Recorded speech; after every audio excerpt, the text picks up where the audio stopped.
Hello दोस्तों। आज का हमारा टॉपिक है जठर रस, जो कि गैस्ट्रिक ग्लैंड यानी जठर ग्रंथियों से निकलता है। पर अगर मैं आपसे पूछूं ग्लैंड क्या होता है, तो क्या आप बता पाएंगे? बिल्कुल, आप में से अधिकतर लोग जो है इसका जवाब नहीं दे पाएंगे। इसीलिए स्वागत है आपका हमारे चैनल ज्ञान अध्ययन एकेडमी में। पढ़ बहुत लिए, अब जरा समझ भी लेते हैं। तो दोस्तों, इसको समझने के लिए आपको 1 मिनट का थोड़ा सा मेरा बेसिक समझना पड़ेगा, डाइजेशन का।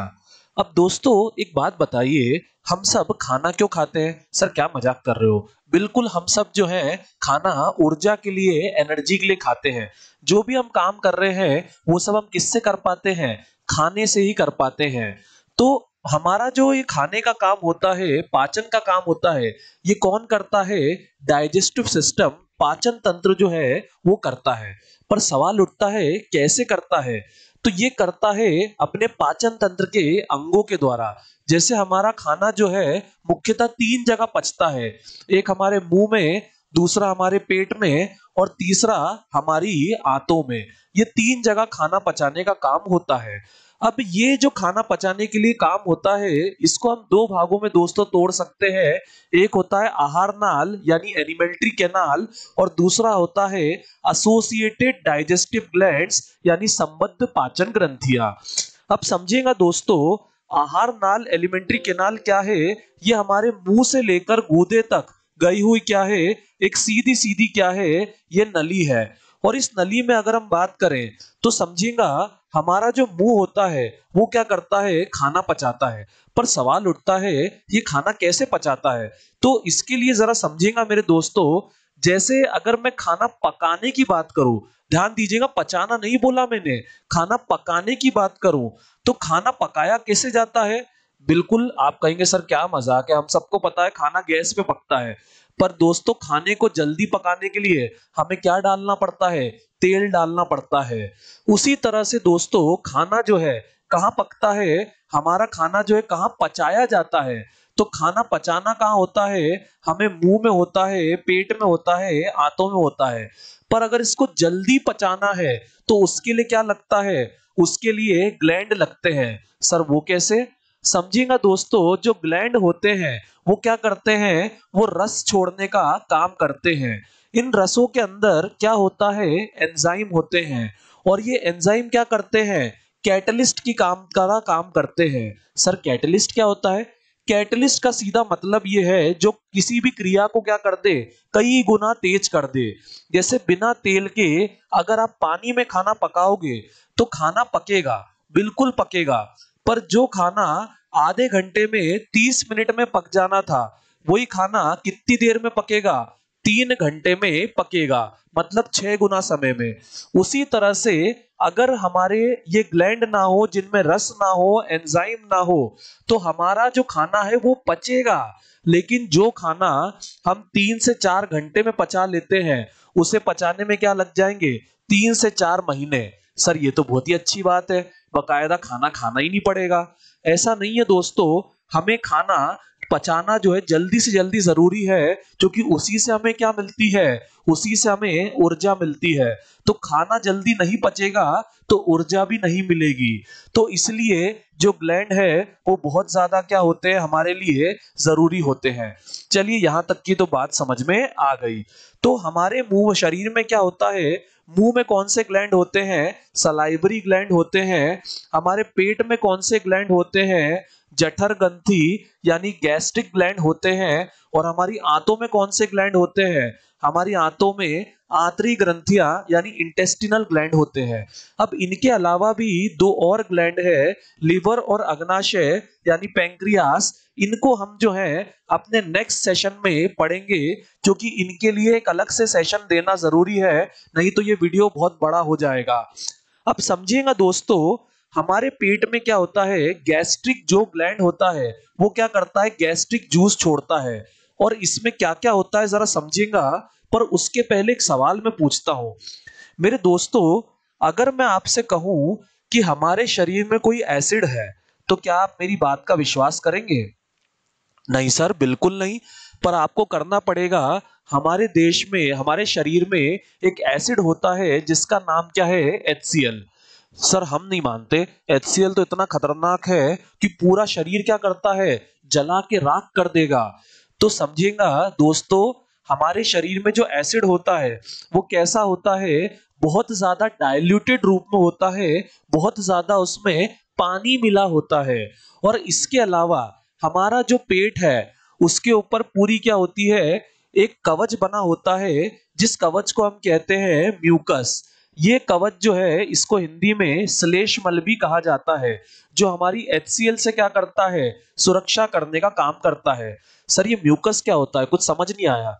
कई बार दोस्तों हमें जब खांसी आती है या छींक आती है तो उस समय सफेद रंग का जो बलगम सरीखा आता है वो कुछ और नहीं दोस्तों, वो क्या है? वो म्यूकस ही है, जो आपके पूरे आहार नाल में क्या है? लगा हुआ है। अब समझेगा HCl जो होता है, अब आपको इस पर विश्वास नहीं हो रहा कि पेट में हमारे HCl है, तो समझिएगा दोस्तों कई बार हमें क्या हो जाती है? एसिडिटी हो जाती है। तो ये एसिडिटी हमें क्यों होती है? ये एसिडिटी हमें इसीलिए होती है कि हमारे पेट में या तो HCl क्या हो गया है? बढ़ गया है, या फिर म्यूकस की झिल्ली क्या हो गई है? घिसा गई है। तो ऐसी स्थिति में हम क्या लेते हैं जिससे हमारी एसिडिटी खत्म हो जाए? बिल्कुल सर, हम इनो लेते हैं। पर सवाल उठता है कि इनो में ऐसा क्या है कि वो एसिडिटी को पूरी तरह से खत्म कर देता है? तो समझिएगा, आपने बचपन में एक रिएक्शन पढ़ी होगी, एसिड प्लस बेस गिव्स क्या? Salt plus water. एसिड में अगर बेस मिलाओ तो क्या बनेगा? Salt plus water. बिल्कुल हाँ सर, ये रिएक्शन हमने केमिस्ट्री में बहुत अच्छे से पढ़ी है। तो समझिएगा यही रिएक्शन जो है वो क्या होती है? इनो में होती है, जिसके जरिए क्या होता है? HCl में बेस मिला दिया जाता है, कोई सा सोडियम बाइकार्बोनेट या सोडियम हाइड्रोक्साइड वगैरह, जिससे क्या बन जाता है? सॉल्ट और वाटर बन जाता है। हाँ सर, ये बात तो समझ में आ गई। HCl क्लियर हो गया और श्लेष्मल म्यूकस भी क्लियर हो गया। पर सर खाने को डाइजेशन से क्या रिलेशन है इसका? तो समझिएगा, खाने के डाइजेशन के जो मेन एंजाइम है दोस्तों वो क्या है? पेप्सिन और रेनिन है। सर ये नाम आज तक याद नहीं हुए, बहुत टीचरों ने पढ़ा दिए। तो समझिएगा मेरे दोस्तों, जो पेप्सिनोजेन और प्रोरेनिन, ये असल में दोनों एंजाइम होते हैं हमारे शरीर में, जो कि किस रूप में रहते हैं? इनएक्टिव रूप में रहते हैं। और इन्हें ही क्या करा जाता है? इन्हें एक्टिव करा जाता है। किसके द्वारा करा जाता है? ये HCl के द्वारा। अब सर यहां तक तो ठीक है, पर इसके आगे और नाम मत लेना, याद नहीं रहता है। तो समझिएगा दोस्तों, हमारे शरीर में अगर हम बात करें तो क्या होता है? इस बार का PSC का क्वेश्चन था कि हमारे मुंह में किसका पाचन शुरू होता है? ध्यान से सुनिएगा, किसका पाचन शुरू होता है? तो हमारे मुंह में पाचन शुरू होता है किसका? कार्बोहाइड्रेट का। उसके बाद हमारे पेट में पाचन शुरू होता है किसका? प्रोटीन का। MPPSC का सवाल हल कर लिया आपने। और उसके बाद पेट के नीचे हमारी इंटेस्टाइन, हमारी आंतों में पाचन शुरू होता है किसका? फैट का। इसीलिए प्रोटीन हो या फैट, अगर आपने थोड़ा सा भी खा लिया तो पचाने में दिक्कत हो जाती है। 2 अंडे खा लो या 5 मिठाई खा लो, दिक्कत हो जाएगी। पर एक प्लेट भर के चावल खा लो, दिक्कत नहीं होगी, क्योंकि कार्बोहाइड्रेट का पाचन कहां से शुरू हो गया है? मुंह से शुरू हो गया है। मतलब पेट में क्या पचता है दोस्तों? प्रोटीन पचता है। तो सीधी बात है, गैस्ट्रिक ग्लैंड जठर रस जो है ये क्या करेगा? प्रोटीन को पचाएगा। अब समझिएगा दोस्तों, प्रोटीन किसमें होता है? मम्मी कहती है अंडे चिकन जो होते हैं इनमें अच्छा प्रोटीन होता है, संडे हो या मंडे रोज खाओ अंडे। इसके अलावा जो दूध होता है उसमें भी क्या होता है? प्रोटीन होता है। अमूल दूध पीता है इंडिया। तो अब समझिएगा, चिकन और दूध दोनों में क्या होता है? प्रोटीन होता है। चिकन में जो प्रोटीन होता है उसको पेप्सिन किस में बदलता है? पेप्टोन में बदलता है। और जो दूध में कैसीन होता है उसको किस में बदलता है? पैरा कैसीन में बदलता है। सर बहुत पका रहे हो। समझना दोस्तों, कई बार हमारी मम्मी कहती है बेटा चिकन और दूध कभी साथ में नहीं लेते, बकायदा पेट खराब हो जाएगा। तो ऐसा क्यों होता है समझिएगा, भले ही ये दोनों क्या है? प्रोटीन है। भाई मिल्क में प्रोटीन भी होते हैं, कार्बोहाइड्रेट भी होते हैं। कार्बोहाइड्रेट की बात करोगे तो वो लैक्टोज हो जाएगा, ठीक है? तो अब भले ही ये दोनों में क्या है, प्रोटीन है, पर दोनों प्रोटीन क्या है, अलग अलग है। एक के प्रोटीन का नाम पेप्टोन है और दूसरे के प्रोटीन का नाम पैरा कैसीन है। समझिएगा, हम जो खाना खाते हैं उसे हमारा शरीर क्या करता है, लगातार तोड़ने का काम करता है। पेप्टोन को आगे और तोड़ दिया जाएगा पेप्टाइड में। ठीक है, अब समझिएगा दोनों प्रोटीन क्या है, अलग अलग है, तो दोनों को काम करने के लिए एंजाइम भी क्या लगेगा, अलग अलग लगेगा। अगर आपने दोनों साथ में खा लिए तो दोनों का शरीर क्या करेगा, पाचन साथ में करेगा, और उसके लिए एक साथ कितने एंजाइम आ जाएंगे, दो दो एंजाइम आ जाएंगे। तो ऐसी स्थिति में क्या होगा, आपका शरीर जो है वो परेशान हो जाएगा, क्योंकि दो एंजाइम आपस में ही क्या करने लग जाएंगे, रिएक्शन करने लग जाएंगे। सर हमें यकीन नहीं हो रहा। दोस्तों कई बार जो है हम बूफे में जाते हैं और बफेट में जाकर हम खूब तगड़ा जो है खाना खाते हैं, बकायदा हम एक राजशाही थाली, राजस्थानी थाली ऑर्डर करते हैं और खूब सारा खाना खा जाते हैं। और वो खाना पचाने में आप जानते हो कितना समय लगता है, 10 से 12 घंटे लग जाते हैं। बिल्कुल सही सुना आपने, 10 से 12 घंटे उस खाने को पचाने में लग जाते हैं। सर ऐसा क्यों? क्योंकि आपके शरीर के कई सारे एंजाइम क्या करते हैं, एक साथ काम करने लग जाते हैं। तो ऐसे में खाना पचाना क्या हो जाता है, बहुत ज्यादा मुश्किल हो जाता है। तो इसीलिए हमें पेप्सिन और रेनिन दोनों को एक साथ काम नहीं कराना चाहिए। सर पर याद नहीं होता, बड़ा आसान है, P for pepsin, P for protein और पी फॉर पेप्टोन, और दूसरा तो उससे हटके हो ही जाएगा। तो रेनिन में कैसीन से क्या, पैरा कैसीन। और शुरुआत में देखिए पेप्सिन किससे बनेगा, पेप्सिनोजेन से बनेगा।